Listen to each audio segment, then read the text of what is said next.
Bonsoir mesdames, messieurs, les titres de cette édition. Outre son accord avec l'Union progressiste Le Renouveau, le parti FCBE est dans une logique tripartite. À suivre dans cette édition, la réaction de l'analyste politique et juriste Angelo Adelakou sur cette démarche du dit parti. L'opération de retrait des formulaires de parrainage suit son cours à la Sénat. Retour dans cette édition sur les impressions des élus ayant procédé à l'exercice ce jeudi 11 septembre. Et on parle également de plus de 190 élèves béninois qui bénéficient de kits scolaires dans le cadre de la rentrée scolaire 2025-2026, une initiative du gouvernement du président Patrice Talon.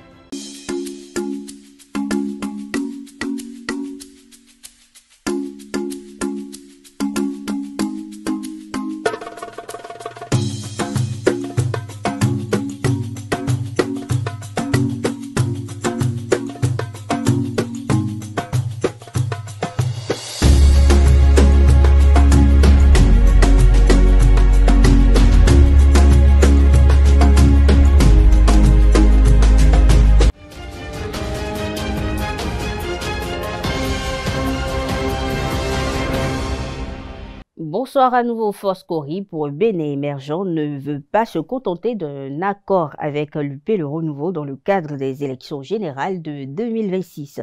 La formation politique est dans une logique d'accord tripartite. Après avoir scellé un accord avec l'UP Le Renouveau, la formation, dirigée par Paul Ronquet, travaille à l'étendre à un autre parti politique. De passage sur l'émission Débat matinal de ZAE-TV ce 10 septembre, Landry Angelo Adelakou, juriste et analyste politique, a expliqué au micro d'Abdelkader Achirou les contours de cette décision du parti FCBE.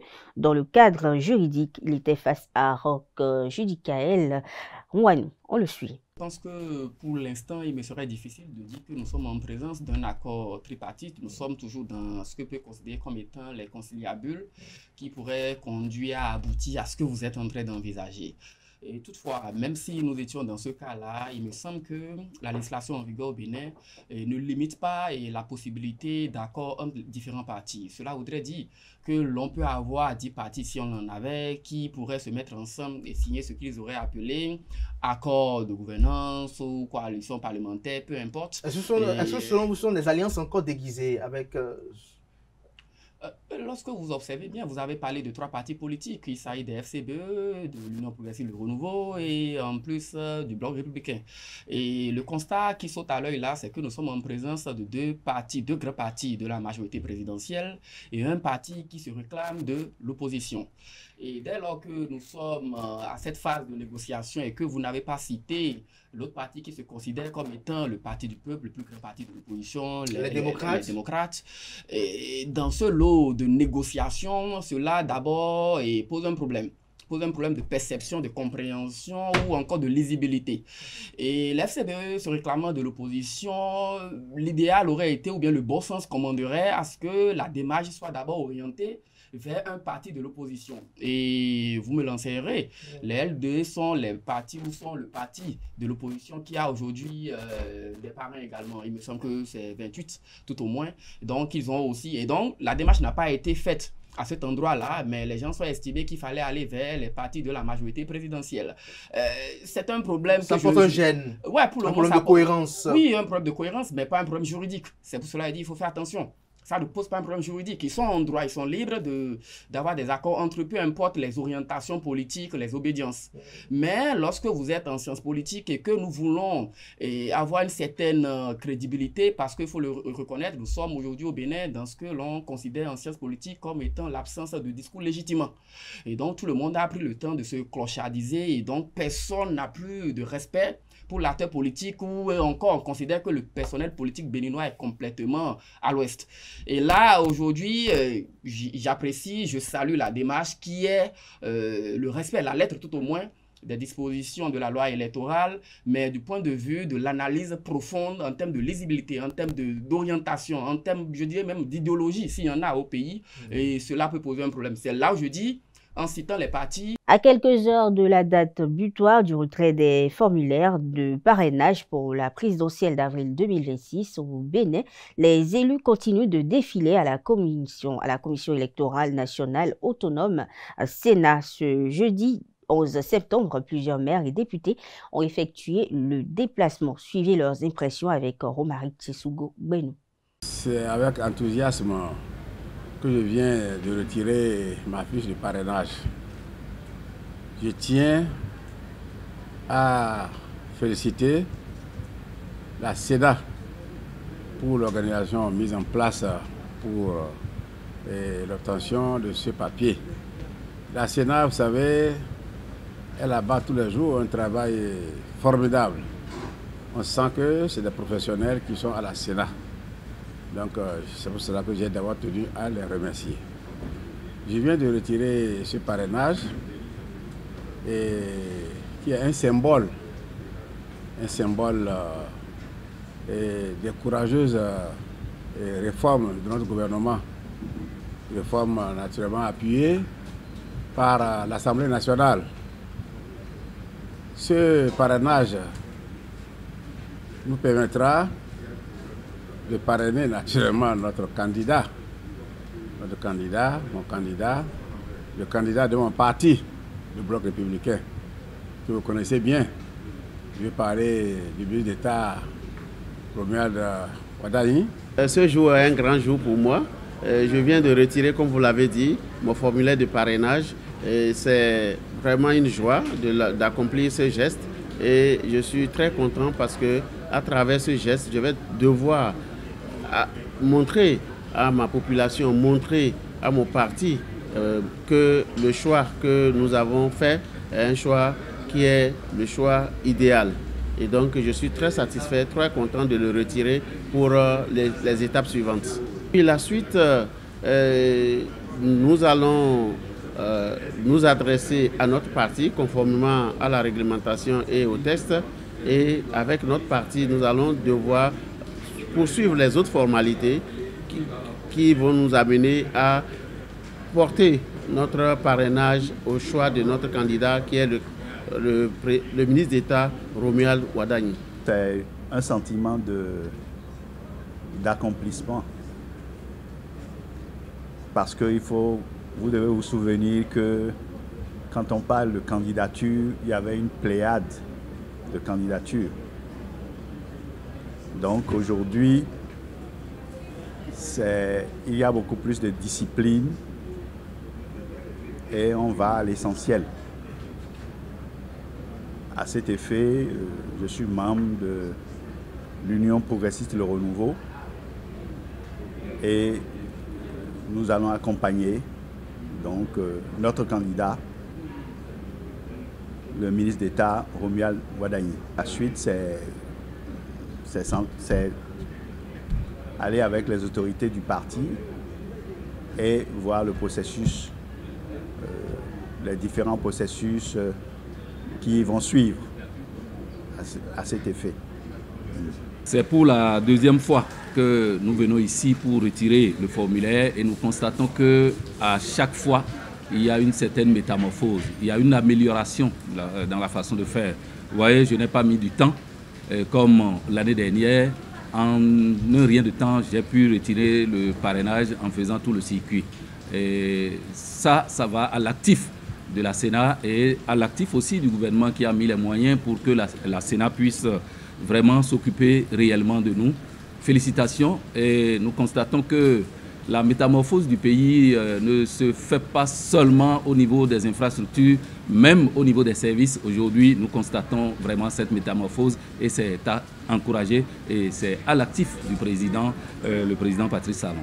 Aujourd'hui, j'ai le sésame en main, ce qui me permet quand même de me dire que je serai utile pour quelqu'un. Je sais déjà pour qui je peux être utile et c'est pour cette raison que j'ai pris tout mon temps avant de venir retirer mon parrainage. Septembre 2025, la distribution nationale de kits scolaires au profit de 190 800 élèves. L'école primaire publique de Bassa-Kamé, dans la commune de Lalo, département du Koufo, a abrité la cérémonie présidée par le ministre des Enseignements maternels et primaires, Salimane Karimou, qui a officiellement lancé la distribution gratuite des 10 kits. Selon le ministre, le choix de Lalo pour le lancement symbolise la volonté du gouvernement de rapprocher l'action éducative dans les zones les plus vulnérables. Il faut noter que l'opération, appuyée par plusieurs partenaires, vise à promouvoir l'accès équitable à l'éducation et à lutter contre l'abandon scolaire. Autre information, en marge du Global South Media Forum 2025, le président de la HAC du Bénin, Edouard Loko, a exploré la richesse culturelle de Lijiang, ville emblématique de Yunnan, une immersion culturelle organisée au profit de tous les participants du forum. Et il faut noter qu'ils ont ainsi pu découvrir les richesses et les merveilles de cette belle région chinoise de montagne, visite de sites touristiques, de musées, du parc industriel, des fleurs, spectacles, banquets, etc. Rien n'a été omis pour consolider les liens entre la Grande Chine et les médias du Sud global. Et au terme de ce séjour, le salon média a été organisé et présidé par Madame Pu Nyong, secrétaire du comité municipal du Parti communiste chinois. Elle a en cette occasion remercié le président de la HAC, Edouard Loko, pour sa participation active à la réunion avant de lui offrir un présent en signe de reconnaissance. Le président de la HAC, à son tour, en prenant la parole, a vivement remercié et félicité les autorités chinoises à tous les niveaux qui n'ont ménagé aucun effort pour faire du Global South Media 2025 un véritable moment de partage et d'échange d'expériences entre les participants. Autre information dans cette édition, la musique est traditionnellement considérée comme le 4e art dans la classification des beaux-arts et après l'architecture, la sculpture et la peinture. Au Bénin, la musique mêle rythme traditionnel et influence moderne à influence étrangère. Mais qu'en est-il du message véhiculé et des paroles des citoyens? Répondent à cette question au micro de Francis Fahami, Nassirine Fatoumbi. Les Bézés et aussi les Lapino qui sont surtout deux de ces artistes vraiment qui déraillent dans leurs chansons, dans leurs morceaux. Et je ne sais pas, hein, certains jeunes aiment ça. Je ne sais pas ce qu'ils aiment. Certains jeunes aiment écouter. Parce que moi, je fais de l'association. Et parfois, si tu mets ça dedans, là, ça suscite l'angoisse de la jeunesse. On sent que maintenant, la jeunesse est présente, quoi. Et même si tu ne fais pas, si tu ne joues pas, on va te demander de jouer ça. So de et tu vas voir même les vieilles mamans qui dansent ça. Il y a une fille d'une jeune et je maîtrise bien les chansons de chez nous. Et Bédin, sans vous mentir, moi je ne l'aime même pas. C'est que madame vie de danser. Madame vie de danser au béton là. Parce que nous donnons ma haine. Ce que je vais dire, en ce qui concerne toujours côté sexuel, s'il veut dire ça, ça dit, il dit ça de la manière. Même si tu es un enfant, tu ne peux pas vite comprendre. À Moscou, c'est un âgé qui va t'expliquer ce que c'est tel, ce que je dis. Vraiment, c'est là, c'est de n'importe quoi. C'est de n'importe quoi. Et c'est ça que la jeunesse aime. Tu vas avec les polyrythmos, les sabots, moi j'adore ça. Tu vois surtout Sena Joy. Sena Joy là, elle a un morceau fétiche là. N'importe où tu mets ça dedans là, tout le monde aime. C'est vrai que tu dis, mais on dit mais il y a quoi. C'est que il y a de telle manière que nana mes exemple hasino pépé ton là. Alors oh et dans donc donc et il m'a les beaux on zeba. Mi maman mais nous to yan yo do etima mais ma zé tu kokore. Holé doit être le gens ouais. Je prends l'exemple d'un artiste très jeune. Bon, Asigo Bombon. Bon, il y a un né, il y a un né. Nous doit être gens ouais. Râler qui était beau. Holé doit le gens à l'ISPP devant. Sans vous mentir, Big Brain doit à l'ISPP. Mais où côté est quoi? Bobo Chirina. Mais il m'a les beaux on zeba. nous y toi y doit tenir amo azigo bonbon o miaze no atokunji ene non c'est pas bon pour ter une vision de mais ces artistes ont respecté les normes où c'est la leçon de vie, c'est ce qui c'est nos vécus quotidiens là qui chantent ces artistes là. Moi je suis à Iso, mais souvent quand tu vois je soit dans mon téléphone ou bien à la maison, moi je ne joue que à les couilles en haut, à les vies, baiser, tu comprends? C'est moi ça. Quand je fais ça, mon enfant aussi, il a commencé à copier ça un peu. Autre information, toujours dans cette édition, le commissariat du 1er arrondissement de Cotonou a mené la semaine écoulée une série d'opérations coup de poing contre la vente et la consommation de produits psychotropes. Ces interventions ont permis de démanteler plusieurs ghettos dans les quartiers Avotrou, Toklegbe, zone des ambassades Tchankpamé et Tanto. Au total, 22 personnes ont été interpellées, dont une femme et deux présumés dealers, grands dealers. Les perquisitions ont conduit à la saisie d'importantes quantités de stupéfiants. Il s'agit entre autres de cristaux translucides, de méthamphétamine, de comprimés tapentadol et autres. Des maillots de Zémidjan sans numéro ont été également retrouvés sur les lieux. Les personnes arrêtées ainsi que les produits confisqués ont été confiés à l'Office central de répression des trafics illicites de drogue et précurseurs pour expertise et poursuite judiciaire. Autre registre, un restaurant virtuel est une entreprise présente uniquement en ligne qui livre ses plats qui parfois mènent des activités sous diverses marques. C'est le cas d'un restaurant géré par Maridit Rouyovi à Cotonou. Quentin Amoussou a fait une immersion dans son quotidien et voici le récit.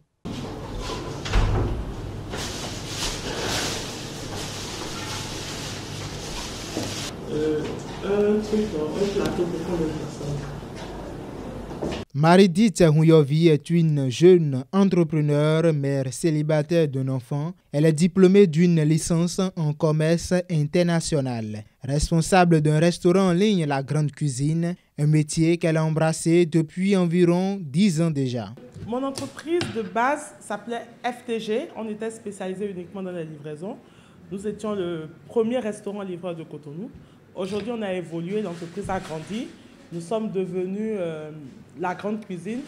La Grande Cuisine, c'est la cuisine de tout le monde. C'est cet endroit où tu peux venir commander ce que tu veux, nous donner tes spécificités et on essaie quand même de vous satisfaire. On livre jusqu'à 300, 500 personnes ici. Dans ce petit truc-là, on fait 200, 300 personnes. Même ce que quand vous voyez peut-être nos petites bosses là, aussi bizarre que ça puisse paraître, si par exemple j'ai chaque jour 30 commandes de box, j'ai déjà nourri 150 personnes, vrai ou faux. Encore qu'il faut rajouter les commandes du jour, il faut rajouter ceci, cela. Je nourris quasi chaque jour au moins 200 personnes. Avec 12 cuisiniers et 8 livreurs, tout fonctionne ici à l'allure d'un restaurant physique avec plusieurs commandes par jour. Il n'y a pas un chiffre standard. On livre selon la demande du client. On peut recevoir aujourd'hui 20 commandes, des fois moins, mais en fait, quand je dis moins de commandes, ça peut être plus en termes de nombre. Je pense que bon, ça dépend vraiment des clients. Souvent, les clients, ils sont là en nombre, des fois pas beaucoup, mais quand même, tous les jours, les 12 personnes travaillent. Donc, on peut dire qu'il y a du travail pour 12 personnes chaque jour en cuisine. Rigueur et sérieux. Maridit Rouyovi exerce ce métier avec passion. Il y a 2 poulets complets qui doivent partir à midi. Braisage. Oui.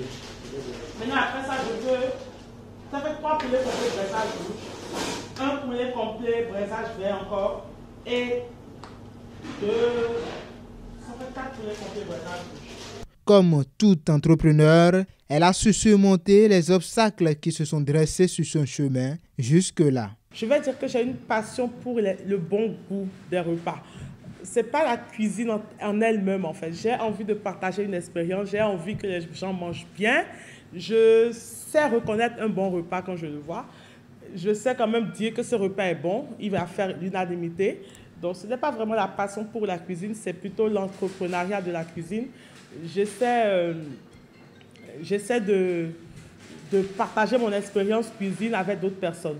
Je pense que LGC a fermé au moins 5 fois. On a fermé au moins 5 fois. À chaque fois, on commence, ça ne va pas, on ferme. Mais je remercie Dieu, j'ai une clientèle qui me suit dans toutes mes fermetures. À chaque fois que je ferme, mes clients sont là, ils attendent. Dès que je reprends, ils sont toujours là pour moi.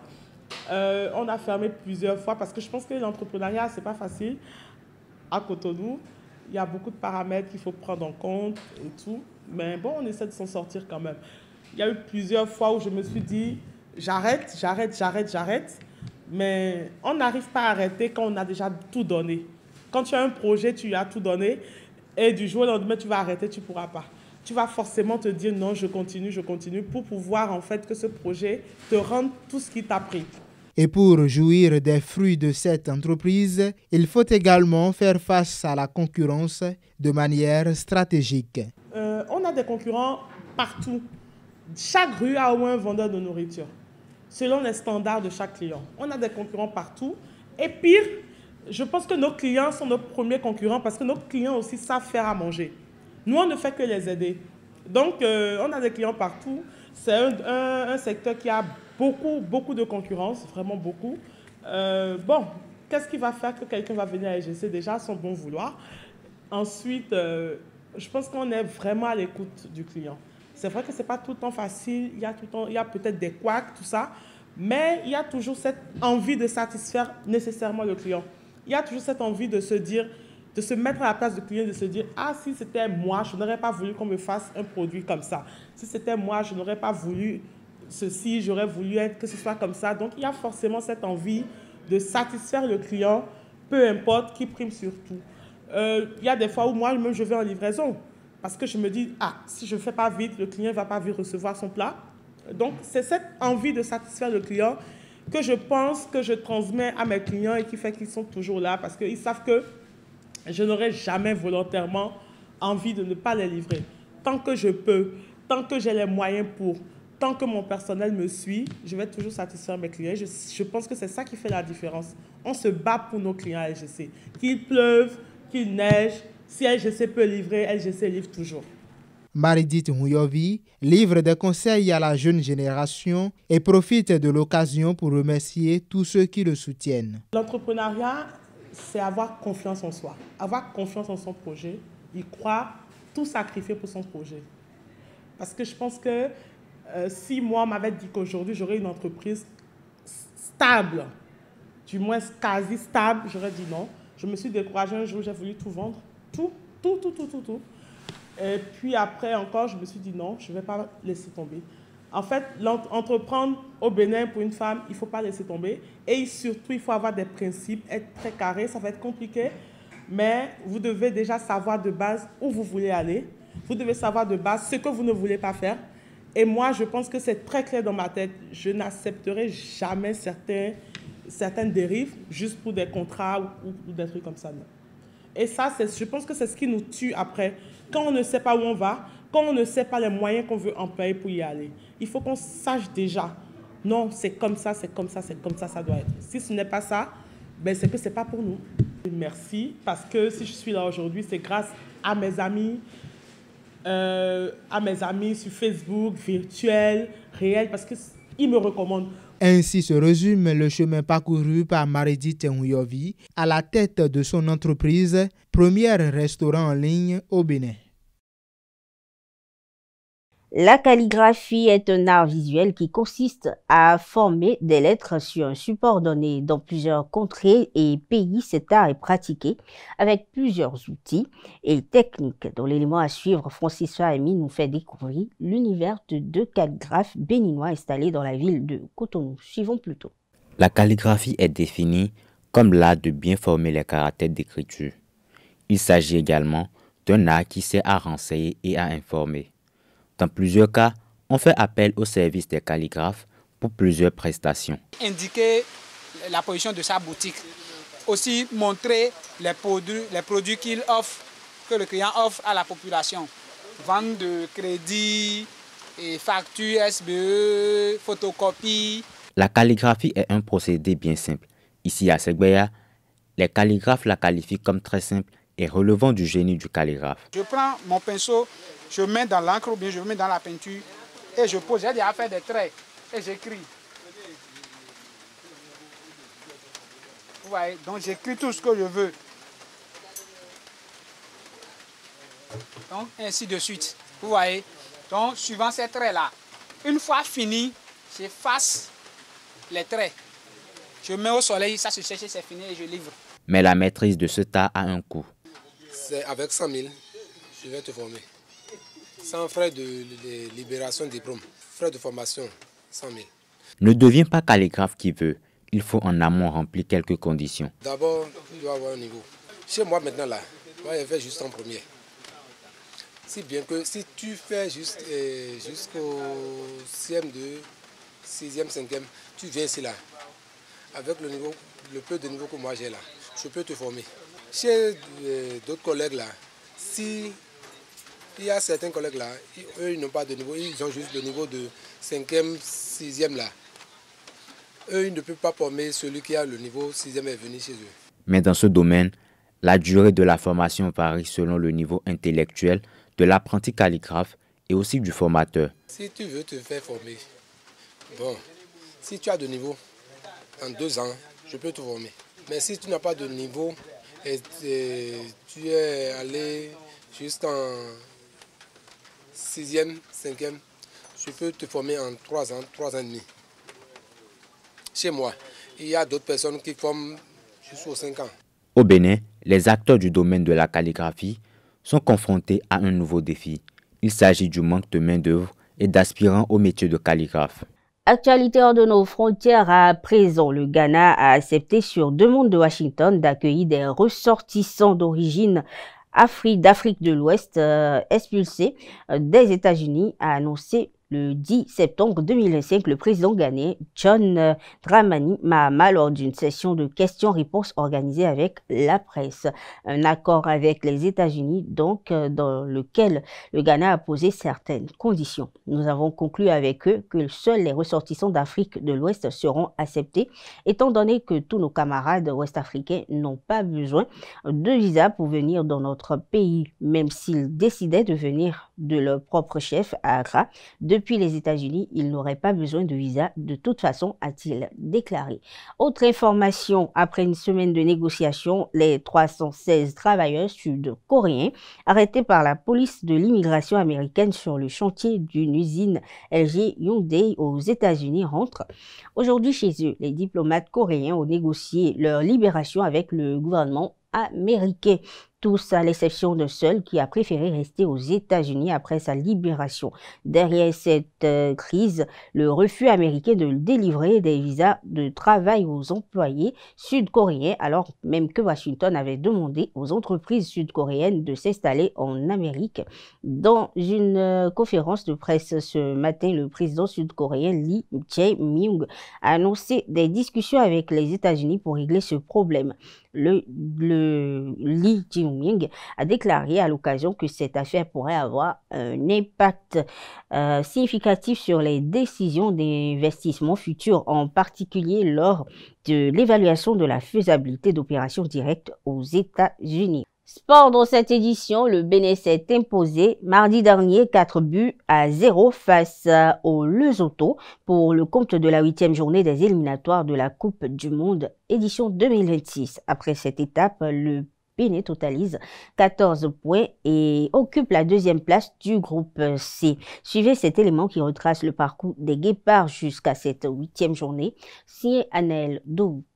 Parcours étriqué du Bénin pour les éliminatoires de la Coupe du Monde 2026. Les Guépards, après leurs 2 derniers succès, se hissent à la 2e place du groupe C avec 14 points, derrière l'Afrique du Sud qui compte 17. Pourtant, l'entame n'a pas été facile. Le Bénin a démarré les éliminatoires de la Coupe du Monde 2026 avec une défaite. Face à l'Afrique du Sud, à la première journée, les Guépards se sont inclinés sur le score d'1-2. Pas de victoire également à la 2e sortie. Face au Lesotho, le 21 novembre 2023, le Bénin a fini sur le nul de 0 but partout. 1 point sur 6, la troupe de Gaynor Rohr recherchait encore ses repères. Le Bénin va afficher tout autre visage lors de la 3e et 4e journée. 2 matchs à domicile, 2 victoires pour le Bénin. Les victimes, le Rwanda sur le score d'1-0 et le Nigeria 2-1. À l'image des 2 premières journées, le Bénin va retomber dans les travers lors de la 5e et de la 6e journée. 2 buts partout face au Zimbabwe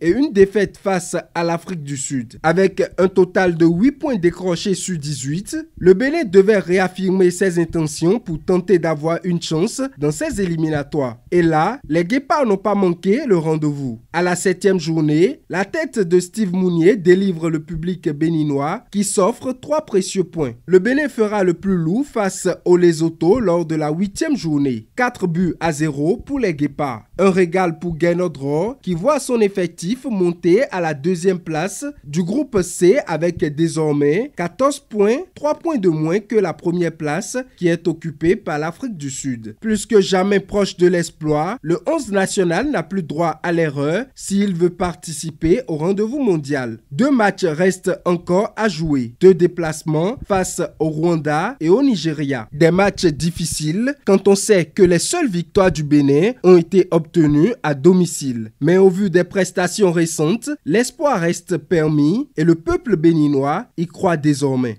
Nous sommes à la fin de cette édition. Merci de l'avoir suivi. Très bonne soirée à toutes et à tous.